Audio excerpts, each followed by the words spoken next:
Why do you think Africans especially love to build big mansions in the village?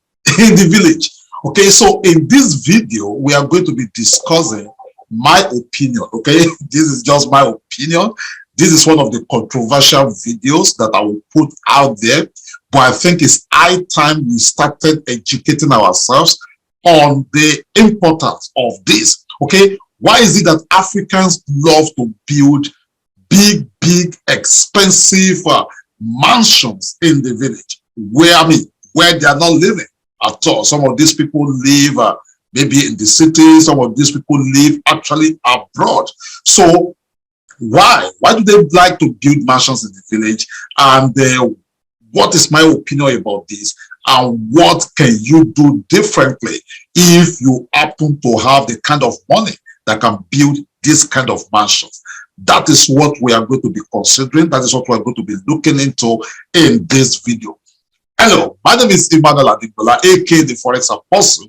And if you just stumble on this video, I want to say thank you so much. And do me a favor, smash on that subscribe button. Subscribe to this YouTube channel. It helps with the algorithm. And of course, it shows me that you really appreciate what I'm doing. Also, like this video, share with a lot of your friends, especially Africans. Africans in diaspora, Africans abroad that need to see this kind of videos.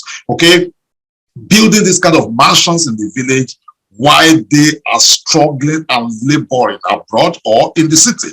So please share this video with them. I don't put out this kind of videos all the time. In fact, if we look very well, this will be the first time I will ever create this kind of a video. So in this video, we'll be talking about real estate investing, African mansions, and why do they build this kind of mansions in the village, and what do you need to do differently to make it different? That is what we're going to be looking into in a second. So let me give you 5 seconds. Smash on that subscribe button. Subscribe to this YouTube channel. Share this video with 10 people. 10 people. Share this video. And then, of course, we'll continue in a second.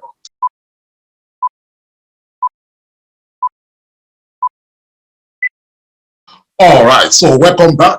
So let me let me ask you of your opinion first.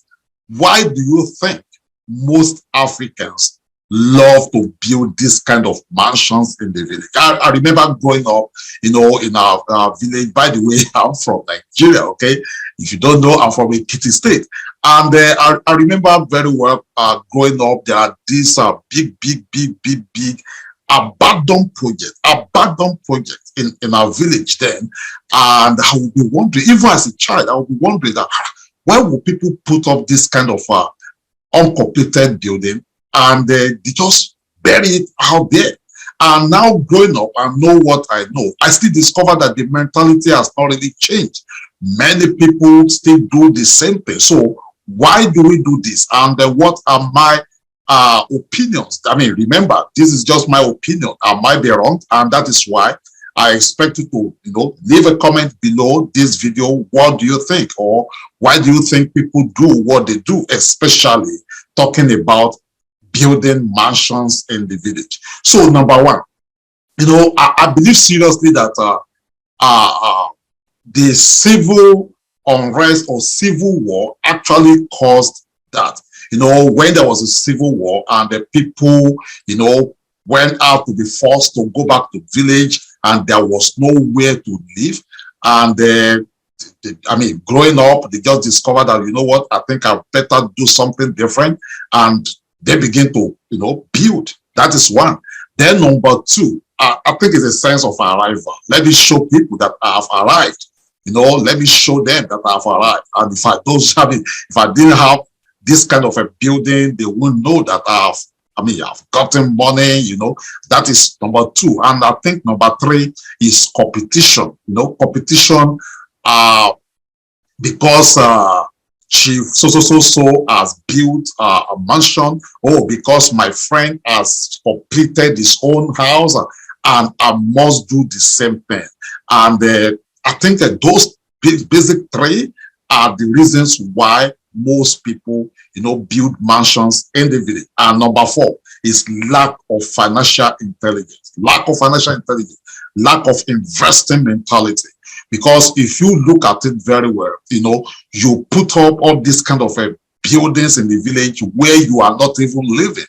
I mean, please don't misunderstand me. I'm from Africa, and I don't go against developing our villages. I don't go against developing our own towns where we come from. But then we have to do it with moderacy. We have to do it with a sense of understanding, that we understand what we are doing. Imagine if you put up a mansion that costs you almost $100,000 to build in the village. I know some of these mansions cost fortune to build, and most of the times the owners of these buildings or the owners of these houses, they don't even visit the village. Maybe once in 3 years, maybe once in 5 years. Or maybe if you are one of those that are frequent to your hometown, maybe once in a year, 1 week, 2 weeks during Christmas period, and that is it. And especially for those of us that are in abroad, let me express Africans in diaspora. When you build this kind of homes back home in your village, number one, your children are not going to go there to live. I mean, it doesn't matter what you think of them. If you are watching this video and you are in your 50s or 60s or 70s, you are one of those first generation immigrants, okay, from Africa. If you are watching this video now and you are in your 30s or in your 40s, you are one of the second generations immigrants. And of course, if you are watching this video, you are less than 30 years old, I want to say congratulations, because you will know better. Now, if you are in your 50s, 60s, you are planning retirement. You okay, when I retire, I'm going to go back and retire home. Trust me, you're not going to do that. Maybe 10%, 1 out of 100 people, 1 out of 100 people will eventually do that. Why would you want to live you know, where you have a good road, where you have a good electricity, where you have a good medical resources, and so on and so forth? And it's okay, you go retire to a place whereby you will be the one turning on the generator, do all sort of stuff. I mean, it doesn't just make sense to me. And trust me, with what I know and what people I have discussed with, I know many people. I will try not to mention names. I could count about 6 up to 10 people that I know that had that kind of a plan, that okay, they will go to retire home, retired, and by the time they got back to Africa, especially Nigeria, that's where I come from. When they got back and they stayed 2, 3, 4 months, most of them will run back because they couldn't just cope. And if they want to live long, they better just run back to where they're coming from. That is number one. So when you understand this concept, you will begin to do something different. Okay, now you have your hometown you want to build. You can build something moderate, something 4-bedroom, 5-bedroom bungalow that okay, your family members maybe can stay, especially you. Maybe you are the firstborn, so okay, yeah, I want to build a family house. I want to build a family house. But remember, even the family house you are building, your younger ones, if you are the firstborn, right? Your younger ones, they grow up and they go build their own homes also. And all these kids, you need to take care of them. Where you are, especially if you live in the United States, you need to build your credit, you need to build your future. I can't still wrap it off my head why some people will be living in 1-bedroom apartment and at abroad, okay, and build mansions like this. That is only family members that will be living there. The pipe break, they call you. The electricity bills, they still call you, and you are paying bills over here, and you are paying bills back home. And if you build this kind of a mansions in a city, it's a different thing. There's a technology right now. There's a lot of businesses you can do with this kind of a buildings if it is in the city. Now, if you build this kind of buildings, okay, in your village, also what can you do to make extra money? You can turn it to maybe like a mini hotel, Airbnb, short-term leasing, but not just to put the building, put it under lock, and each time you want to visit your village, you have to do renovation over and over and over again. That is waste of money. You know, I was discussing with a friend, and he was telling me that, okay, he completed his house, and he stood in front of his building, and he was looking at that house, and he began to calculate how much he spent on that on that building in a village, okay, in his village. And he spent roughly around 60 million naira, 60 million naira on that building.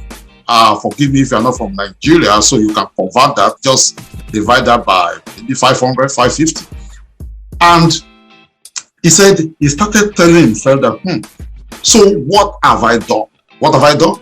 You know, all this money, if he had invested it in stocks, buy bonds, invest it in real estate in the city, or maybe where it's living, he would have made more money. Then number two, this kind of money also, you could use it to build your credit, where you are invested the future of your children. But because we are abroad and we think, okay, our children, they grow up and they get student loan, must they have to get student loan? What if you create your own college fund for your kids? You know, build a building with